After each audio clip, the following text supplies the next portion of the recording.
और चलिए अब रुख करते हैं बिग फाइट लाइव का। मुख्यमंत्री अशोक गहलोत ने बजट के जरिए समाज के लगभग हर वर्ग को सौगात दे दी है।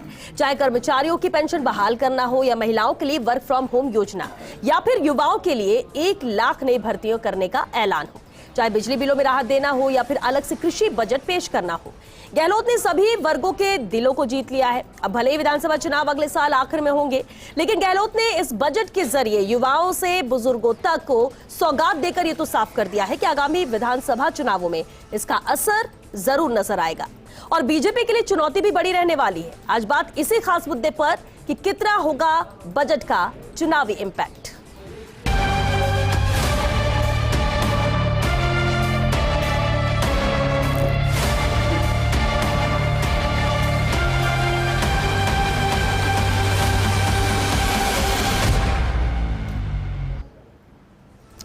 और चलिए इस खास मुद्दे पर चर्चा के लिए बेहद खास मेहमान हमारे साथ जुड़ चुके हैं। सबसे पहले उनसे रूबरू करा दे आपको। कांग्रेस विधायक कृष्णाराम बिश्नोई जी हमारे साथ हैं, बीजेपी विधायक अविनाश गहलोत जी हैं, निर्दलीय विधायक ओम प्रकाश हुड्डा जी चर्चा में शामिल हुए हैं, मनोज सक्सेना जी हमारे साथ हैं, प्रदेशाध्यक्ष है राजस्थान मंत्रालय कर्मचारी महासंघ के, और साथ ही सीनियर एडिटर सुधांशु माथुर जी भी चर्चा में शामिल हुए हैं। बहुत स्वागत है आप सभी का बिग फाइट लाइव में। कृष्णाराम जी आपसे ही शुरुआत करते हैं। वाहवाही इस बजट को लेकर मिल रही है, लेकिन कहीं ना कहीं आप लोग भले ये कहें कि आम जनता को राहत देने के लिए कोशिश है, लेकिन इम्पैक्ट इसका आगामी विधानसभा चुनाव में भी रहेगा। क्या आप इसे मानते हैं? बहुत धन्यवाद श्वेता जी। निश्चित रूप से आप सबको, पूरे प्रदेश की जनता की ओर से, आप सबकी ओर से मुख्यमंत्री जी का बहुत धन्यवाद ज्ञापित करते हैं जी, जो उन्होंने 2 घंटे 56 मिनट का जो बजट पढ़ा, आज तक के राजस्थान के देश आज़ादी के बाद का एक रिकॉर्ड है, कायम किया है। आज उसको किसानों के हित में, मजदूर के हित में, गरीब के हित में, बीमार के हित में, इसके कर्मचारियों के हित में जो ऐतिहासिक बजट पेश हुआ है, जो राजस्थान के इतिहास में पहली बार ऐसा हुआ है। एक ऐतिहासिक बजट है। इस बजट की सराहना न केवल किसानों में हो रही है, कर्मचारी आज 3 दिन से लगातार, 2 दिन से लगातार मिठाई बन रही है पूरे प्रदेश के अंदर, प्रदेश की सड़कों के ऊपर, क्योंकि मुख्यमंत्री जी ने आगे चुनाव में इफेक्ट तो जरूर होना ही होना होता है। जो अच्छे काम होते हैं, जनता के हित में काम होते हैं, पीछे 3 साल में जो ऐतिहासिक कोरोना कार्य व्यवस्था रही मुख्यमंत्री जी की, वो भी उसकी सराहना पूरे देश में हो रही है। निश्चित रूप से 3 साल का भी अच्छा रहा है कार्यकाल, और अच्छा निश्चित रूप से इसका फायदा सरकार को मिलेगा। और मुख्यमंत्री जी का मुख्य ध्येय है कि आम जनता को, आम जन को, जो पिछले 2 साल से कोरोना से प्रभावित रही है, कोरोना ने पूरे देश को, प्रदेश को झकझोरा है, उसको आम जनता को ज्यादा से ज्यादा लाभ कैसे दिया जा सके, इसलिए अनेक योजना मुख्यमंत्री जी लाए। इसलिए मुख्यमंत्री जी का बहुत बहुत धन्यवाद। और आप कह रहे 2 दिन से जश्न बन रहा है, मिठाइयां बट रही हैं। मनोज सक्सेना जी भी हमारे साथ हैं। मनोज जी, कितना बड़ा इम्पैक्ट पड़ेगा इस फैसले से, क्योंकि इसकी उम्मीद नहीं थी? बहुत सारी बातें कही जा रही थी कि बजट में ये हो सकता है, वो हो सकता है, लेकिन ये जो बड़ा फैसला कर्मचारियों को लेकर हुआ, इसकी क्या उम्मीद थी पहले से? हाँ मैडम, हमें उम्मीद थी, क्योंकि माननीय मुख्यमंत्री महोदय ने जब वीसी करी थी, वीसी के अंदर हम सारे कर्मचारी संगठनों को वहाँ बुलाया था और वहाँ संगठनों सबसे बात करी थी, उन सबसे मांगी थी कि सूचना कि आप लोग क्या चाहते हैं, और हम लोगों ने उनको बाकायदा बताया था कि हमारी जो डिमांड्स हैं, ये हमारी डिमांड है, चाहे गेट पे की बात हो, चाहे कटौती की बात हो, चाहे सचिवालय के समान वेतन भत्तों की बात है। तो माननीय मुख्यमंत्री महोदय को सारे संगठनों ने अपनी अपनी डिमांड्स अवगत कराया था, और हमें पूरी उम्मीद थी कि बजट जब आ रहा है तो बजट के अंदर माननीय मुख्यमंत्री महोदय कुछ ना कुछ घोषणा करेंगे। और हमारा जो 30/17 के आदेश को विड्रॉ करने कटौती की जो घोषणा करी है, उसके लिए मैं उनको धन्यवाद देता हूँ।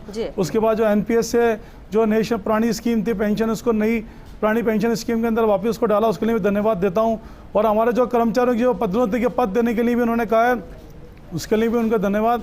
लेकिन हमारी जो मुख्य मांग है अभी वो भी काफ़ी अटकी हुई है, जैसे गेट पे 3600 सचिवालय के समान वेतन भत्ते, जो हमारी मुख्य मांग थी, जिसके लिए हम 2013 से लड़ाई लड़ते चले आ रहे हैं। तो माननीय मुख्यमंत्री महोदय से मैं इस चैनल के माध्यम से अपील करूँगा कि उन पर जरूर ध्यान दिया जाए आगे से। ठीक है। अविनाश गहलोत जी, लाख विपक्ष में होने के नाते आप लोग कमियां भी बता रहे हैं और कह रहे हैं कि ये, और कई संज्ञा भी दी गई अपने बयानों में बड़े नेताओं ने इस बजट को लेकर, लेकिन कुछ भी कहिए, एक बड़ी चुनौती आगामी विधानसभा के मद्देनजर ये बजट तो होगा विपक्ष के लिए।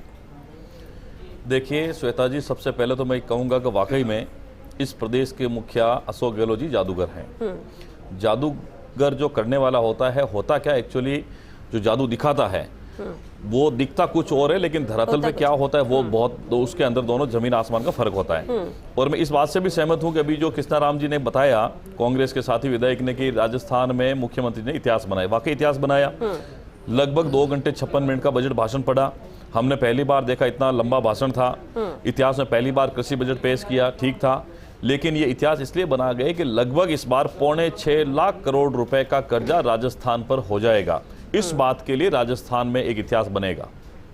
और रही बात ये, आप जैसा बता रहे हैं कि यहाँ मिठाइयाँ बट रही, वो बट रही है।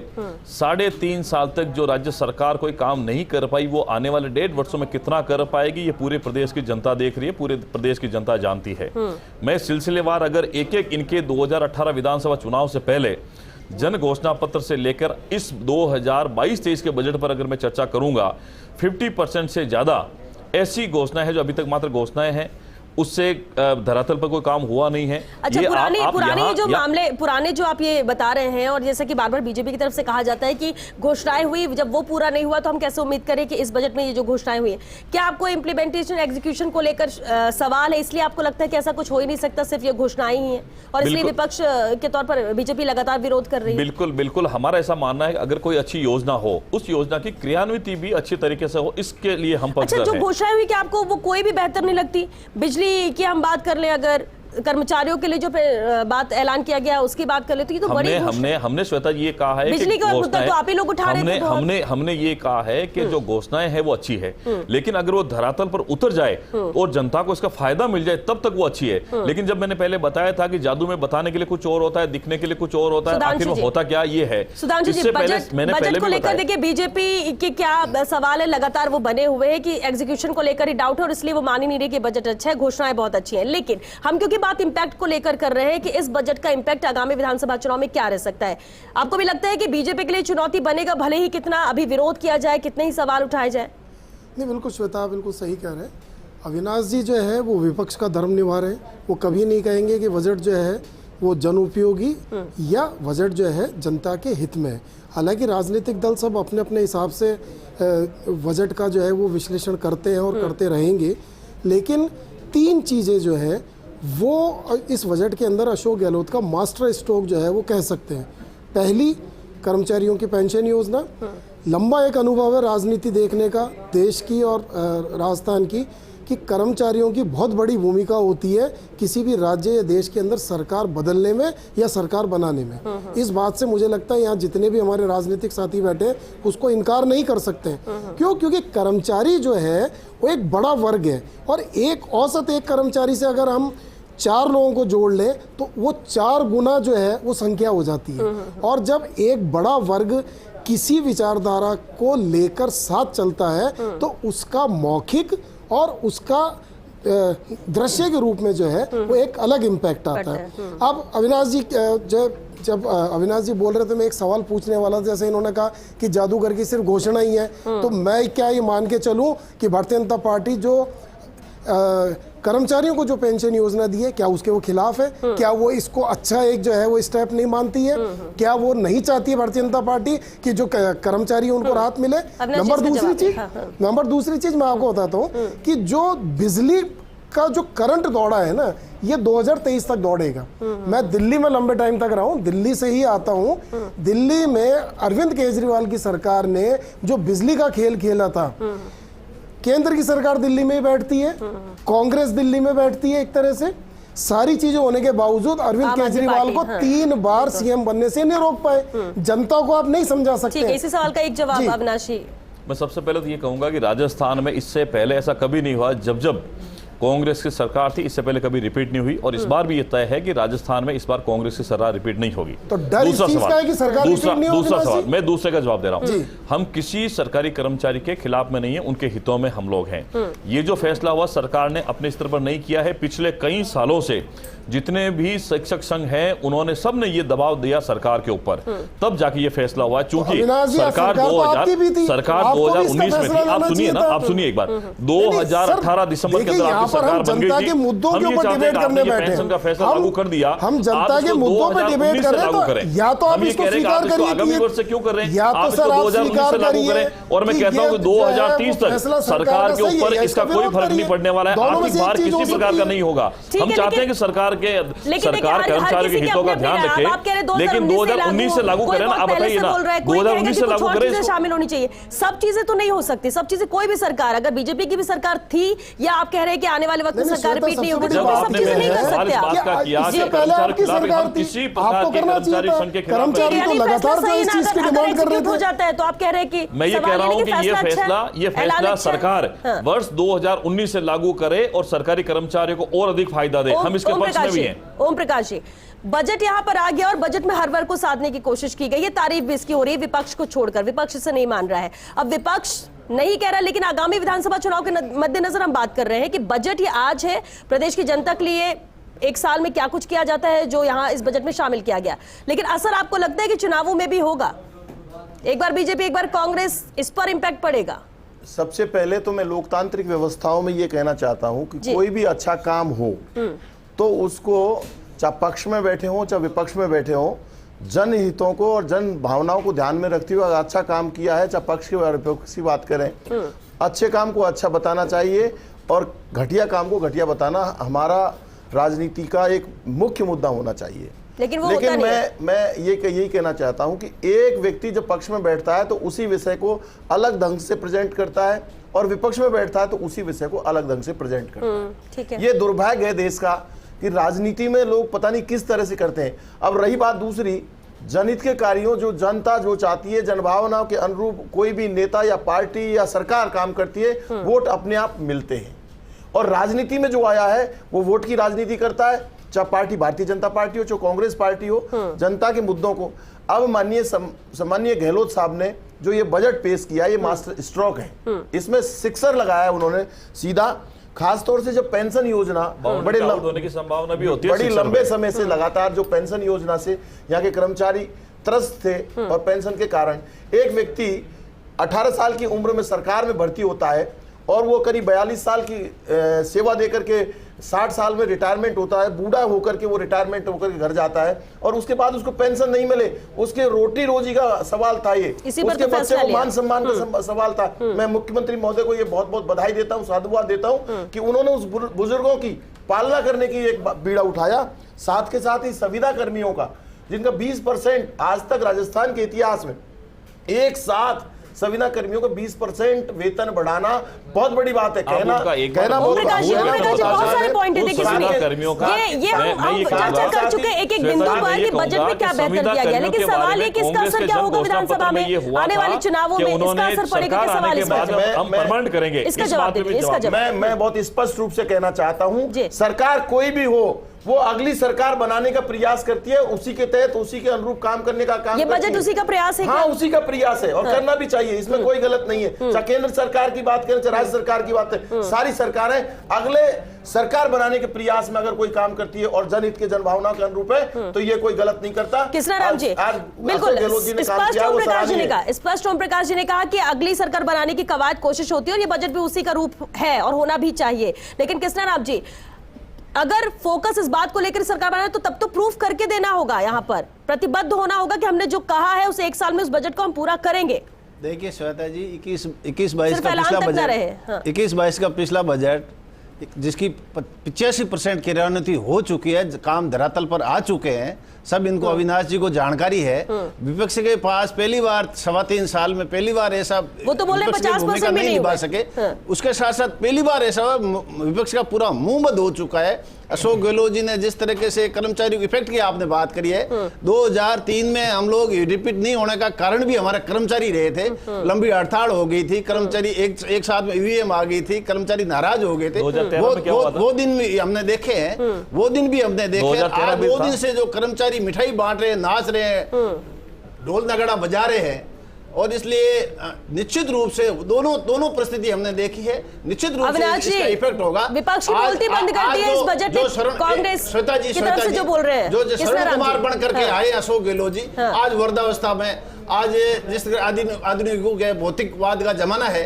आज शरण कुमार बनकर अशोक गहलोत जी आए हैं। पेंशन की जो महती आवश्यकता है बूढ़े बुजुर्ग के लिए, पेंशन के लिए, जो जिसको पूरी करी अशोक गहलोत जी ने, ये पेंशन तो पहले से ही चल रही है, रोजगार देने की जो बात करी है, तो पहले से चल रही है। आम उपभोक्ताओं को 50 यूनिट बिजली फ्री देने की बात करी, छूट देने की बात करी है, बिजली में सब्सिडी देने की बात करी है, पशुपालकों को दूध में प्रति लीटर सुनिए कृष्णाराम जी, बिल्कुल जो दिया है सबको पता है। देखिए जो हम उसी में बात कर रहे हैं, हम एक-एक को अगर एक-एक गिनाएंगे सर वक्त जाएगा। अविनाश जी अभी जो कहा कि कृष्ण राम जी ने विपक्ष की बोलती बंद की है बजट ने, मुख्यमंत्री ने। देखिए अब चाहे जितना भी विरोध आप देखिए करें। श्वेता जी, मैंने पहले भी कहा है कि घोषणाएं इतनी बढ़िया है कि अगर ये सारी धरातल पे आ जाए, क्रियान्वित अगर इनकी हो जाए, एग्जीक्यूट अगर ये सही तरीके से हो जाए, मैं बताऊंगा, मैं बता दूंगा हो चुकी है। देखिए आपके समझ धरातल पर आ चुके हैं। आपके समझ में फर्क है, ये डाटा उल्टा हो रहा है, 15% के करीब हुई है, 85% बाकी है। बात आप कहो तो मैं गिना देता हूं, आप कहो तो मैं गिना देता हूं, एक बार आप अगर सुनना चाहते हैं तो मैं गिना देता हूं। 2019-20 के बजट में आपने अंबेडकर भवन बनाने की घोषणा की थी। आप मुझे बताएं एक बार कितने अंबेडकर भवन बनकर तैयार हो गए। आपने पिछले बजट में नंदीशालाओं की घोषणा की थी, कितनी नंदीशालाएं घोषित हो गई मुझे बता दें एक बार। गुमंतु अर्ध गुमंतु के लिए आपने जो कहा था कितना काम हो गया वो बताएं एक बार। आपने मिसिंग लिंक रोडें दी थी, क्या आज की तारीख में सारी पूरी हो गई क्या, एक बार उसका बताएं। आपने आप मेरी बात सुनिए ना, आप सुनिए तो सही, मैं मेरी बात, जब बजट होता है, जब बजट होता है, बजट एक वर्ष के लिए होता है, बजट एक वर्ष के लिए होता है, एक वित्तीय वर्ष के लिए होता है। फिर आप एक वर्ष का बजट क्यों पास करते हैं? फिर आप उसको बताइए ना, हम 5 साल में ये करेंगे। आपने तो केंद्र ने भी तो विजनरी 25 साल का लाया है। अविनाश जी, 1 लाख नौकरी, अविनाश जी, यही सवाल देश की जनता तब कर रही थी जब केंद्र का बजट आया और बोले हमारा विजनरी बजट है, हम 25 साल लेकर चल रहे हैं। तो वो भी अगर उस पर भी फिर सवाल उठना चाहिए। मैं ये कह रहा हूं, बजट की बात नहीं कर रहा हूं, मैं पिछले 3 बजट की बात कर रहा हूं और मैं सिलसिलेवार बताऊंगा। मैं बिना ऑथेंटिक बात नहीं करता हूं, मैं वही बात बताऊंगा जो माननीय मुख्यमंत्री ने बजट में घोषणा की है, लेकिन वो कितनी पूरी हुई है मेरे कहने से नहीं होगा, ये मैं समझ सकता हूं। लेकिन आप जाकर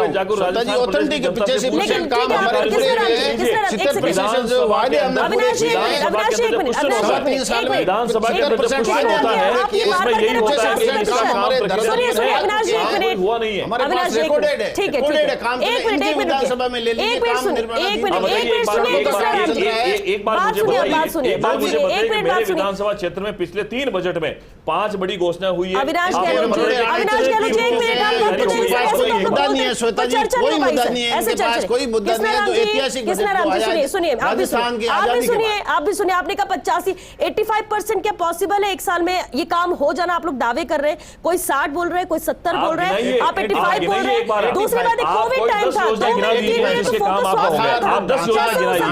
तरीके से काम हो रहे हैं, साबित चाहे सुधांशु जी, स्कूलों का काम हो, चाहे ये जो परसेंट वाले बयान चल रहे हैं कि हमने 70% का लिया, 85%, ऑथेंटिक कुछ है क्या कि कितने परसेंट काम हो गए? क्योंकि कोविड टाइम भी था और ये बात भी सबने देखी कि स्वास्थ्य पर ज्यादा उस वक्त फोकस था, जान बचाने पर फोकस था। तो क्या उस टाइम पे दूसरे काम हो रहे होंगे बजट के? देखिए श्वेता, बजट जो है वो आंकड़ों का खेल है, आंकड़ों की बाजीगिरी है और आंकड़ों की जादूगिरी है ना।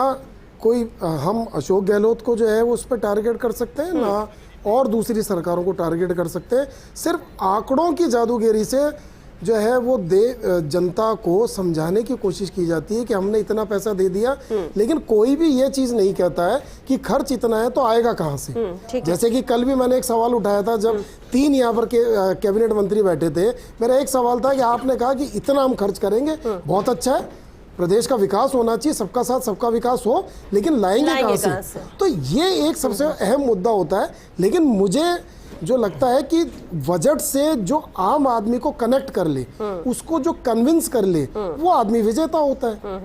आमतौर पे आप देखिएगा कि जब सरकार का कार्यकाल पूरे होने लगता है और चुनाव की बेला करीब होती है, तब लोक लुभावन बजट आने शुरू हो जाते हैं।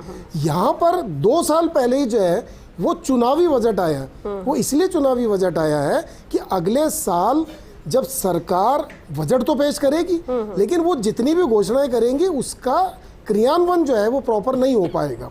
हाँ, इस बात को हमें नहीं भूलना चाहिए कि विधानसभा सबसे पवित्र जो है राजनीति का स्थान होता है। अगर वहाँ पर कोई मुख्यमंत्री अपने 7.5 करोड़ से ज्यादा की जनता को कन्विंस करता है कि मैं आपके लिए ये करूंगा, ये करूंगा, लेकिन इस प्रदेश की जनता बेवकूफ नहीं है, लेकिन कन्विंस नहीं होगी। लेकिन ये ज्यादा चैलेंजिंग सवाल अविनाश जी का भी सही है, एग्जीक्यूशन करना ज्यादा चैलेंजिंग होगा। सुधांशु जी, एग्जीक्यूशन करना ज्यादा चैलेंजिंग होगा, जो सवाल विपक्ष उठा रहा है, और ये जनता के बीच में जाके जवाब देना होगा, तो इसलिए ये बड़ी चुनौती रहेगी सरकार के लिए। भाई देखिए, आपने अगर कोई लोक लुभावन आपने घोषणा करी, मेरा 2 महीने बाद अगर बिल सस्ता नहीं आया तो मैं सबसे पहले सवाल उठाऊंगा कि भाई साहब जो छूट दी वो कहाँ है।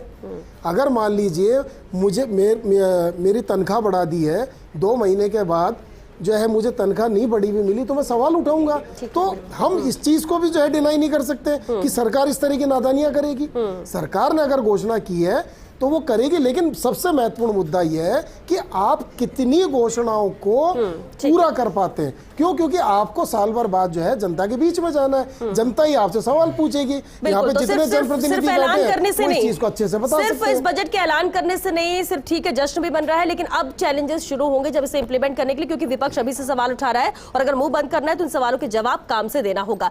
मनोज सक्सेना जी से सवाल है, लेकिन उससे पहले अविनाश जी एक सवाल ये कि विधानसभा के अंदर तो आप विरोध कर रहे हैं, लेकिन बजट पर चर्चा हो रही है, उसका विरोध क्यों? काली पट्टी बांधकर यहाँ पर भी देखिए, हमारी शुरू से ये मांग रही है, ये जो काली पट्टी नहीं है, ये 16 लाख अभ्यर्थियों के हक की आवाज है। विधानसभा के अंदर है ना सर, यहाँ पर क्यों? ये इससे आपके फर्स्ट इंडिया चैनल के माध्यम से राजस्थान का वो प्रत्येक युवा, प्रत्येक बेरोजगार इस बात के लिए उस तक आवाज हमारी पहुंचनी चाहिए कि भारतीय जनता पार्टी दल उसके साथ में है, उनके हक और अधिकार के साथ में। रीट चीट का जो खेल हुआ है, हमारी सिर्फ इतनी मांग है उसकी सीबीआई जांच हो। सीबीआई जांच अगर होगी, इसकी आज राजस्थान सरकार तक जाएगी। इसी डर से राजस्थान सरकार इसकी जांच सीबीआई से नहीं करवाना चाहती है, इसलिए विरोध हर जगह जारी रहेगा। हर जगह जारी रहेगा। हमारा विरोध विधानसभा के अंदर भी है, विधानसभा के अंदर भी है, जो सार्वजनिक स्थान है, जो है कहीं ना कहीं यूज किया, जो सार्वजनिक स्थान है, वहां पर हम लोग प्रयास करेंगे कि इसका विरोध राजस्थान सरकार के खिलाफ सीबीआई जांच करने के लिए को। ठीक है, चलिए विरोध स्वरूप कर रहे हैं, लेकिन बयान में भी काला आ रहा है और पट्टी भी काली है। चलिए ठीक है, ये तो बीजेपी की अपनी रणनीति है, लेकिन ओम प्रकाश हुड्डा जी, लगातार विपक्ष जिस तरह से विरोध कर रहा है, कुछ मुद्दों को लेकर सक्रिय है और इन मुद्दों को लेकर विधानसभा में भी नजर आता है। दूसरी तरफ बजट आ चुका है, आम जन के हित में बजट है, वाहवाही हो रही है, तारीफ हो रही है इसकी, इसको इंप्लीमेंट कराने को लेकर जो सवाल बार बार विपक्ष की तरफ से उठ रहा है, क्या निर्दलीय विधायक होने के नाते आपको भी कोई शक है? मैं बहुत ईमानदारी के साथ ये कहना चाहता हूं, विपक्ष को कतई चिंता नहीं करनी चाहिए बजट में जो घोषणाएं हुए उनके क्रियान्वयन की, उनकी क्रियान्विति की चिंता करनी चाहिए सरकार में बैठे हुए नुमाइंदों की। और वो इस बात की घोषणा उन्होंने की है तो उनकी जिम्मेदारी है, क्योंकि ये जिम्मेदारी के साथ चुनाव में जाना है सबको, और सबको जाकर के इन सारे विकास कार्यों के माध्यम से, जनहित के मुद्दों के माध्यम से चुनाव लड़ना है पार्टी को। तो मैं तो बहुत ईमानदारी से ये कहना चाहता हूं, बजाय इसके अब मैं जब कहूं, मेरी विधानसभा क्षेत्र में एक उपजिला अस्पताल, एक नगर पालिका, 2 कॉलेज हम लोगों को दिए हैं, 100 करोड़ रुपए की सड़कें दी हैं।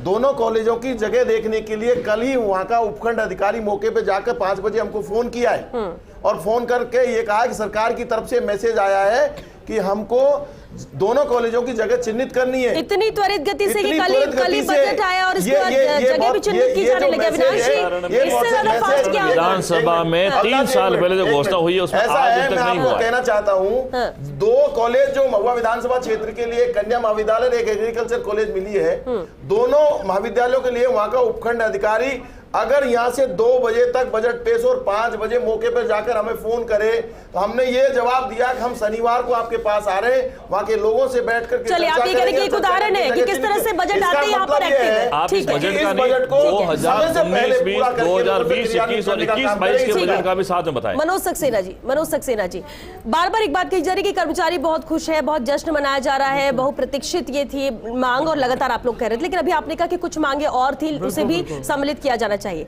लेकिन अब सब चीजें मिलना भी मुश्किल हो जाता है, लेकिन कुछ चीजों को भी शामिल कर लिया गया। अगर हमने कुछ कहा है तो भी बड़ी बात होती है। लेकिन मनोज जी, कर्मचारी खुश है क्या इस फैसले के बाद? क्योंकि कर्मचारी हैं जो इतने मजबूत होते हैं कि सरकार को ला भी सकते हैं, सरकार को हटा भी सकते हैं, और ये उदाहरण राजस्थान ने पहले भी देखा है। बिल्कुल श्वेता जी, ऐसा है, कर्मचारियों का पहले भी रहा है, रिकॉर्ड रहा है। 2000 के अंदर यही सरकार थी जब हम लोगों ने काफ़ी लंबी हड़ताल करी थी उसमें, और उसके बाद फिर जो हड़ताल का जो निकला, रिजल्ट नहीं निकला, उसके बाद जो वोटिंग हुई उसमें क्या स्थिति रही सरकार की, ये माननीय मुख्यमंत्री महोदय जी कई बार मन से बोल चुके हैं ये बात।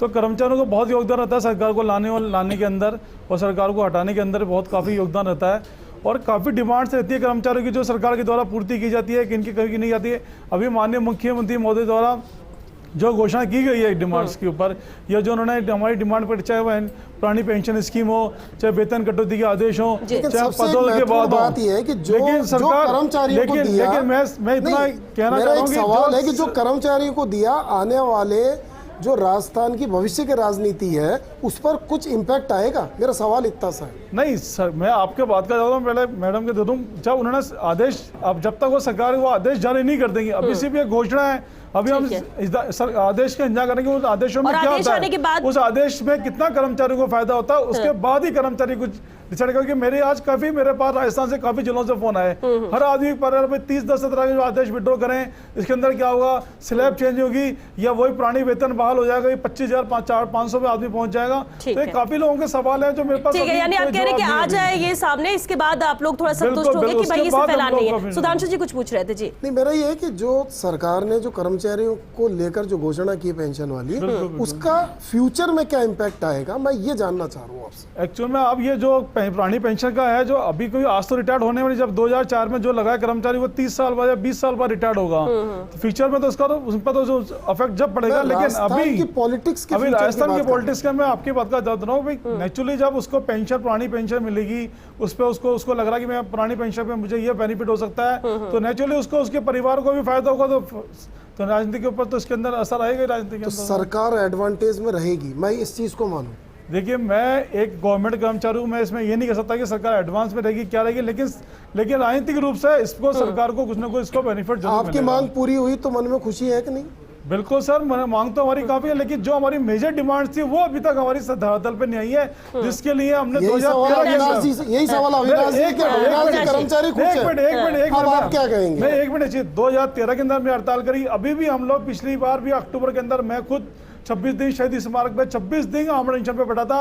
माननीय मुख्यमंत्री महोदय ने दिवाली वाले दिन मुझे बुला के पूरा आश्वासन दिया था कि आप बजट तक वेट करिए, हम कुछ ना कुछ आपकी डिमांड पूरी करेंगे। तो हमारी जो मेजर डिमांड है अभी भी वो धरातल पे नहीं आ पानी है। तो मैं तो ये कहूंगा माननीय जो कांग्रेस जी के एमएलए भी बैठे कि हमारी जो मेन डिमांड है आप उन पे बैठ के चर्चा करके उनका क्यों निराकरण करते हैं। कृष्णराम जी, खुश तो कर्मचारी, आपने ही कहा कि बिल्कुल जश्न का माहौल 2 दिन से चल रहा है, लेकिन अभी भी कर्मचारियों का दर्द है। श्वेता जी, पहले तो आपने अविनाश जी से काली पट्टी के बारे में सवाल किया। मैं आ रहा हूँ काली पट्टी का सवाल किया। पिछले 3 साल से ये विपक्ष की भूमिका ही नहीं निभा रहे हैं, और जो अशोक गहलोत जी ने कल मास्टर स्ट्रोक ठोका है, उसके बाद विचलित हो गए कौन से प्लेटफॉर्म पे काली पट्टी रखनी चाहिए, कौन से प्लेट पे नहीं रखनी चाहिए, लेकिन वो विचलित हो रहे, इनका मुंह ही बंद हो गया बजट से पहले से। दूसरी बात उपेंद्र जी की है, कर्मचारी, उपेंद्र जी भी कर्मचारी नेता है। हमारी सरकार जो कहती है वो करती है, अशोक गहलोत जी जो कहते हैं वो करते हैं और करेंगे। आज जो जिस तरीके से दूसरा प्रदेश है पूरे हिंदुस्तान के अंदर जो पेंशन व्यवस्था लागू कर रहे हैं, आज तक कर्मचारी प्राइवेट सेक्टर टाइप समझ रहे थे, आज उनका स्टेप हो गया, समझने लग गए हैं और 2 दिन से लगातार जश्न मना रहे हैं।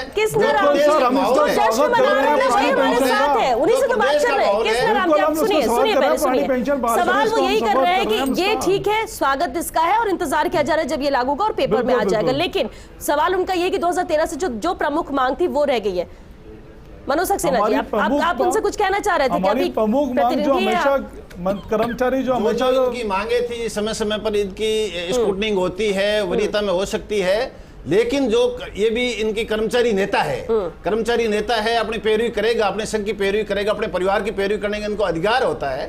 जो कोई चाहे वो मानदेय बढ़ाने की बात हो, मानदेय बढ़ाने की बात हो, जिस तरीके से, दूसरी बात जो आदेश की बात करी, वो आदेश जो मुख्यमंत्री हमारे नेता जो कहते हैं वो करते हैं। चलिए, सरकार जो कहती है वो जो बात कह रहे हैं ना उनको जरा सुन लीजिए। मनोज जी कुछ कह रहे हैं। कर्मचारी सर सरकार का बिना अंग है। कर्मचारी अगर सरकार के जो भी योजना होती है उनको कर्मचारी आगे बढ़ाते हैं, सरकार अपनी जो घोषणा करती है उसको कर्मचारी उनको क्रियान्वित करते हैं। तो सरकार और कर्मचारी अलग अलग थोड़ी सिक्के के 2 एक पहलू है कि चाहे एक तरफ सरकार पे डालो चाहे कर्मचारी पे डालो। तो जब तक कर्मचारी खुश नहीं होंगे तो सरकार काम क्या करेगी सर। तो मेरा तो आपसे निवेदन है कि अभी आप जो घोषणा हुई है माननीय मुख्यमंत्री महोदय का हम आभार प्रकट कर चुके हैं, लेकिन हम चाहते हैं जल्दी जल्दी वो आदेश जारी हो जाए जिससे कि कर्मचारी में जो भ्रम की स्थिति पैदा हुई है वो दूर हो जाए सर। ठीक है, जश्न बन रहा है, लेकिन जो पुरजोर तरीके से जश्न होना चाहिए ना वो तब मनाएंगे, और इसलिए वो आपसे भी यही बात कह रहे हैं। ओम प्रकाश जी कुछ कह रहे हैं, लगातार चलेगा, 2 साल लगातार चलेगा। चलिए देखेंगे, जश्न की वजह जो दी गई है ना वो इम्प्लीमेंट हो जाए, इसलिए वो कह रहे हैं। ठीक है, मुख्यमंत्री जी ने जो बजट में अनाउंसमेंट किया है उसकी 100% क्रियान्वित होगी, और मैं सरकारी और अधिकारी कर्मचारियों से सभी जो लाभान्वित होंगे उनको ये आश्वासन देना चाहता हूं माननीय मुख्यमंत्री जी की तरफ से कि बहुत जल्दी उसके आदेश भी जारी होंगे। और मैं ये भी निवेदन करना चाहता हूं राजस्थान की जनता के सामने कि भारत सरकार को भी झुकना पड़ेगा और ये पेंशन योजना भारत सरकार को भी लागू करनी पड़ेगी। देखिए श्वेता जी, सबसे पहले तो मैं ये कहूंगा कि जिन कर्मचारियों की बात आप कर रहे हैं, हम कर्मचारी हितों में शुरू से है तो आगे भी रहेंगे। ये वही प्रदेश है जहां शिक्षा मंत्री एक तरफ बैठते हैं, एक तरफ मुख्यमंत्री जी बैठते हैं, और शिक्षक जितने भी सामने बैठे हैं, मुख्यमंत्री पूछते हैं कि आपको तबादलों के लिए पैसा देना पड़ता है क्या, वहां बैठा हुआ प्रत्येक कर्मचारी हाथ खड़े करके ये कहता है हाँ हमें पैसे देने पड़ते हैं, हमें पैसे देने पड़ते हैं। भ्रष्टाचार का एक ये नमूना मुख्यमंत्री के सामने होता है, लेकिन फिर भी मुख्यमंत्री जी शिक्षा मंत्री को बर्खास्त नहीं करते हैं, उनको हटाते नहीं हैं। दूसरी बात, अगर विधानसभा के अंदर आप लोग अगर ये जो रीट का खेल हुआ था, आप सीबीआई जांच से डरते क्यों, मुझे तो इतना बताएं एक बार कि रीट की सीबीआई जांच से डर किस बात का आपका, किस बात का डर है? एसओजी के अंदर हिम्मत है क्या कि वो आपके जो मंत्री हैं उनसे बात कर ले? ये विरोध कब तक चलेगा आपका? ये मुद्दे कब तक चलेंगे? विपक्ष में नाते और आप युवाओं की बात कर रहे हैं अविनाश जी, ये क्या पूरे सत्र में ऐसे चलेगा? सीबीआई जांच से आज मना कर दिया और फिर विरोध करने का क्या मतलब? और जांच तो चल रही है, जहां तक हमारी जानकारी है, 28 तारीख को शायद इसके बारे में सुनवाई है। 28 तारीख के ये कोर्ट के अंदर प्रकरण चल रहा है और हमारा जो प्रदेश नेतृत्व तय करेगा उसके अनुसार जब तक हमारा विरोध प्रदर्शन जारी रहेगा।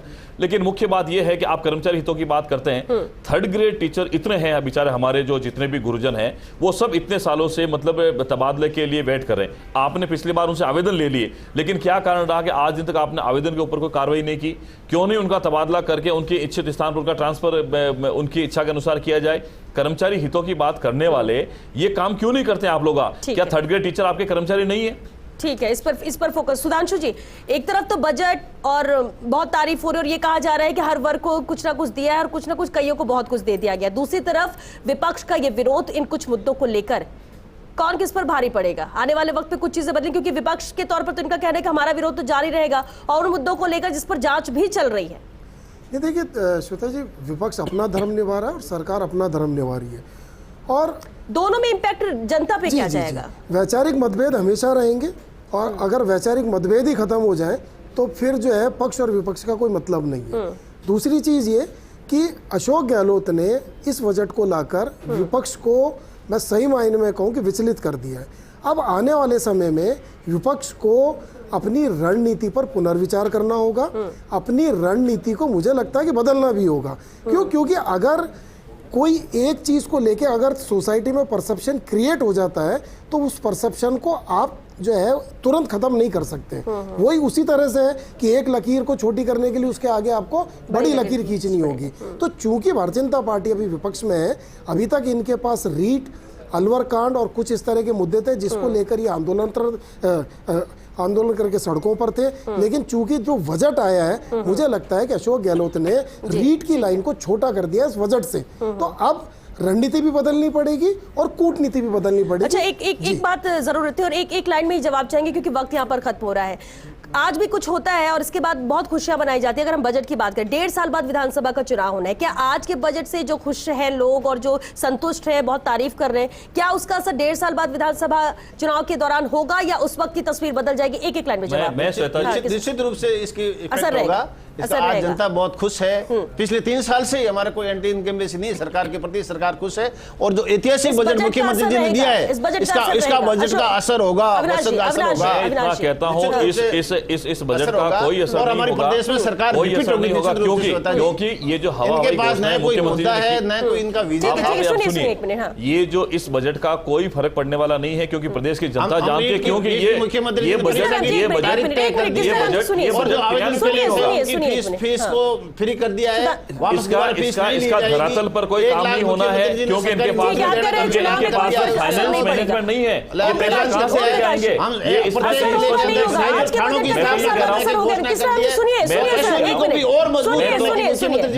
इससे पहले 3 बजट की घोषणा पूरी हुई, चौथे बजट की कहां से पूरी हो जाएगी? आग्रह करना चाहता हूं, इनका रीट का मुद्दा कोई सारे काम 100% धरातल पे आएंगे और धरातल पे जब काम आएंगे जनता काम चाहिए चुनाव पर जरूर आएगा 100%। इस बात की गारंटी देता हूं। मनोज जी, कर्मचारियों की बात करते हैं, लेकिन क्या आज का बजट असर करेगा? अगर कांग्रेस सारी व्यवस्था मुख्यमंत्री नहीं चल रही, सुनिए बेरोजगारों के लिए जो सुविधा देने की जो मुख्यमंत्री जी ने घोषणा की है, सबको पता है, इसलिए सबको पता है। और आने वाले 2022 में देखिए मैडम, 1.5 साल की बात तो मैं नहीं कर सकता चुनाव की क्या होगा, चुनाव के अंदर क्या नहीं होता, लेकिन हम तो अभी फिलहाल आदेश का इंतजार कर रहे हैं। और इसके बाद जो हमारी मुख्य डिमांड है उन पर सरकार क्या डिसीजन लेती है, सरकार बैठ के कैसे बात करती है, हमारी मुख्य डिमांड पे क्या निर्णय लेती है, उसके बाद सर हमने तो आपकी सरकार में भी लंबा हड़ताल कर दी सर काफी। देखिए श्वेता, ये बजट 2023 तक जाएगा। सरकार और उसके प्रतिनिधि इस बजट की खूबियां जनता के बीच में गिनाएंगे और विपक्ष जो है इसकी कमियां जनता के बीच में गिनाकर अपनी स्थिति को मजबूत करेगा। तो हम इस चीज से कतई डिनाई नहीं कर सकते हैं कि ये बजट 2023 तक नहीं जाए। यानी पॉजिटिव हो या नेगेटिव हो, ये चर्चा में रहेगा, असर करेगा ये विधानसभा चुनाव। चलिए, बहुत शुक्रिया आप सभी का इस चर्चा में शामिल होने के लिए। तो देखिए, बजट कल पेश हो चुका है। बजट के बाद लगातार रिएक्शंस भी आ रहे हैं, ज्यादातर लोग खुश नजर आ रहे हैं। जैसा कि सीएम ने कहा था कि सबके चेहरे पर मुस्कान होगी, केंद्र के बजट की बात तो नहीं थी, वो नजर आता है। लेकिन 1.5 साल बाद जब विधानसभा चुनाव होने तो उस पर कितना असर ये बजट करेगा, और उसके लिए सबसे बड़ा चैलेंज यही रहेगा सरकार के लिए कि कुछ घोषणाएं विजनरी है जो कई सालों बाद पूरी होंगी, लेकिन जो घोषणा इस 1 साल में पूरी हो सकती है उसे जमीन पर लाना होगा, उसे एग्जीक्यूट करना होगा, और तब जाकर जनता के बीच जाकर वो वोट भी मांग सकेंगे और दावे कर सकेंगे जो हमने कहा है वो हमने किया है, और तभी इसका इंपैक्ट भी नजर आएगा। चलिए फिलहाल बिग फाइट लाइन में आज के लिए बस इतना ही। नमस्कार।